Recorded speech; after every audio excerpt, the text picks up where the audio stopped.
I've done a test run with Jerry in the last couple of days to see where he gets stuck. But fortunately, I found the magnetic strip that comes with him that keeps him away from certain places.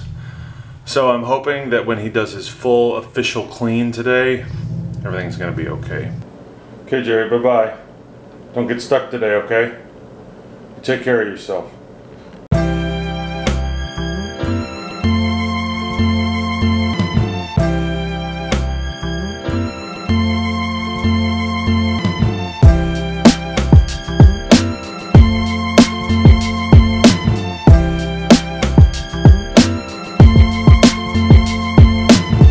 Oh, it's a glorious day. It almost feels like spring. I wonder if the worst of winter is over. Who knows?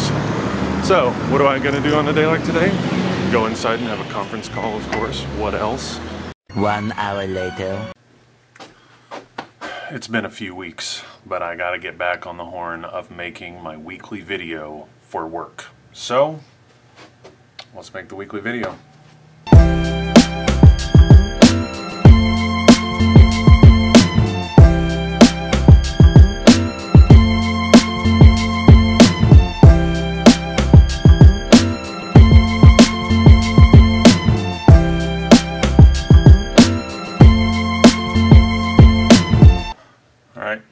Let's see if we can do this.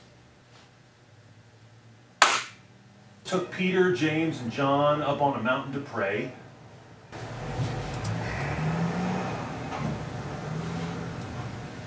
The only trouble with recording right here is that I'm right by the front window. Big gigantic trucks. Every time. Every time. There they are again. Alrighty.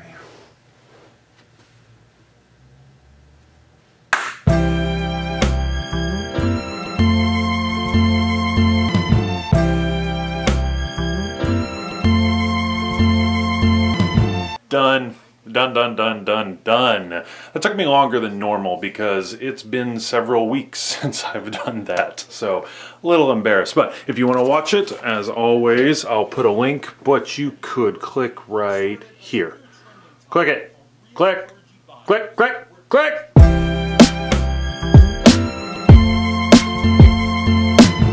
So the video I was working on today uses as an illustration something that happened on Twitter over the weekend. There was a hashtag that went viral called Real Clergy Bios. Link in the doobly-doo. And it reminded me of an email I got about a week and a half ago that I haven't had a chance to address yet. And so, here we are with our newest segment, Dearest Landon.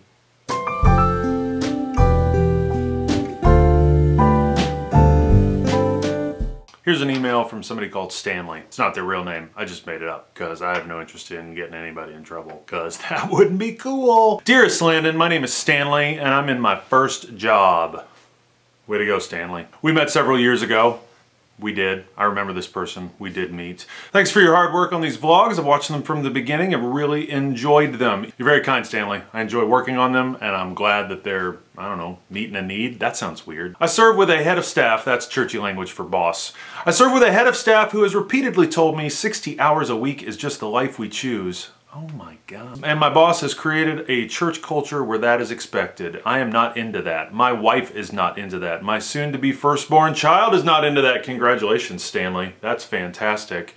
Any tips on how to begin shifting that culture and those expectations, both of the head of staff and the congregation? P.S. Torchy's Tacos is awesome. You're right, Stanley. Torchy's Tacos is awesome. You know about Torchy's Tacos? That's fantastic. All I can do is kind of give you my experience. I'm afraid I'm not going to be terribly helpful to you, Stanley, because here is my first reaction to your question. I hate your head of staff. That is ridiculous. 60 hours a week is not the life that we choose. Not at all. Not at all. And I can totally dig this. I'm not into that. My wife's not into that. My soon-to-be firstborn child is not into that. I'm with you. I am so with you. Part of the problem is not just your head of staff. Part of the problem is all the people in your congregation, because I don't know if you know this, but the people that are in your congregation, they're not pastors. Like, they work real jobs, right? Real jobs. Like, they have to get up in the morning and they have to drive to a place there, and they have to work really hard, usually under some oppressive fascist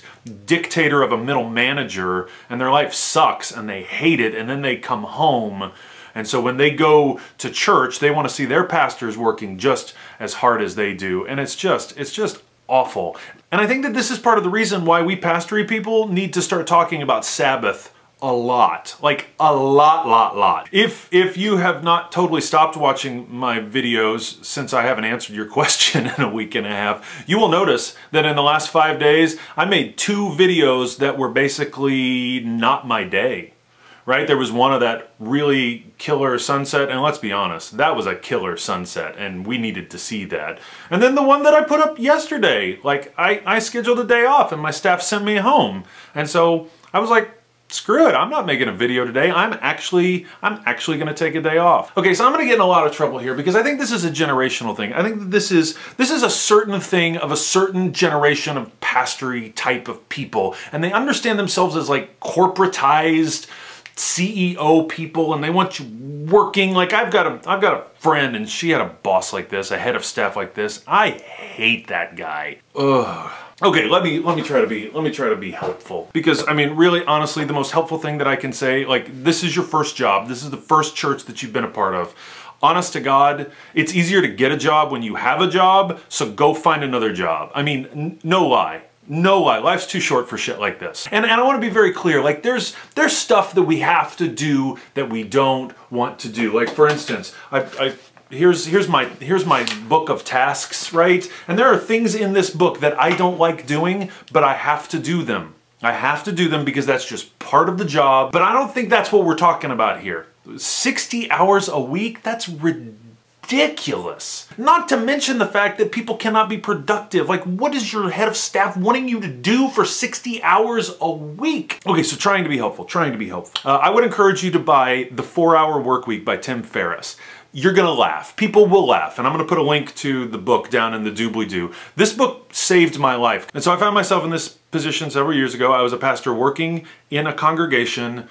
Geraldine was pregnant with Rowan at the time. He was about to be born, and I realized I gotta get my shit together. So here are the things that you can do on your end, because when there are problems, I think that mature people always say, okay, what is my responsibility? How do I take care of this situation? So the first thing you need to do is you need to track your own activity. You need to track what you're doing on a day-to-day basis. The 80-20 rule, you need to do that kind of audit in your life. You need to figure out, what am I working on? I mean, how much time are you spending on Facebook, Stanley? How much time are you spending on Twitter? I mean, I know your age, so you're probably not on Facebook, you're probably on Twitter. I mean, how much time are you spending on these things? Other things to do, batch your email. Set yourself an autoresponder. Make sure that people understand that you check email 2 times a day. You check email right after lunch, and you check email right before the end of the day. And if they've got things that are pressing that they need to talk to you about, invite them to just call you. Or if they have your cell phone number, invite them to text you. But now here's the key. When you go to batching your email twice a day, you have to do it. Like, you gotta get down and you gotta do it. So I guess what I'm wanting to say is, and particularly as a new dad, which you're gonna be, you got to learn how to be really efficient with your time. You got to learn how to be really efficient with what you're doing. You got to do good work and do it efficiently, and that way it frees you up for the moments in your job when you need to be creative. It frees you up in order to be creative for those kinds of things. Beyond that, I mean, I don't know if you get to teach classes, but like, teach a class on Sabbath, right? Start talking about Sabbath all the time. One other thing, like, take your full paternity leave, and if you don't have paternity leave, oh my Lord, pitch a fit. Pitch a friggin' fit. Mostly, dang, man, go find another job. I wish I could hire all the pastors that are overworked. First, I want to punch their heads of staff in the neck, and then I want to hire them all, but I can't. I wish I could, but I can't. Hope that was mildly helpful. The rest of you tens, if you've got a question that you think a moron like me would give some good advice to, please send me an email, dearestlandon@gmail.com, and I will answer them as I get them.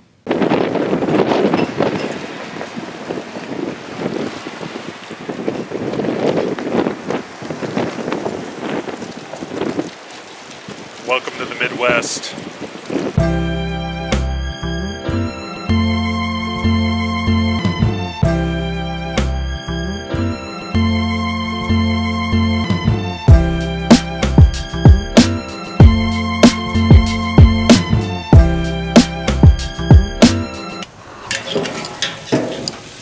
That, ladies and gentlemen, is pork. I've been having a problem lately cooking meat. Last time we cooked meat, pork specifically, I cooked it too long.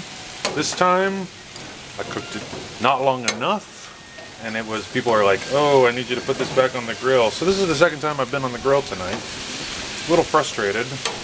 I like to think of myself as a pretty good grill master, but I've been screwing it up. That's the way that goes.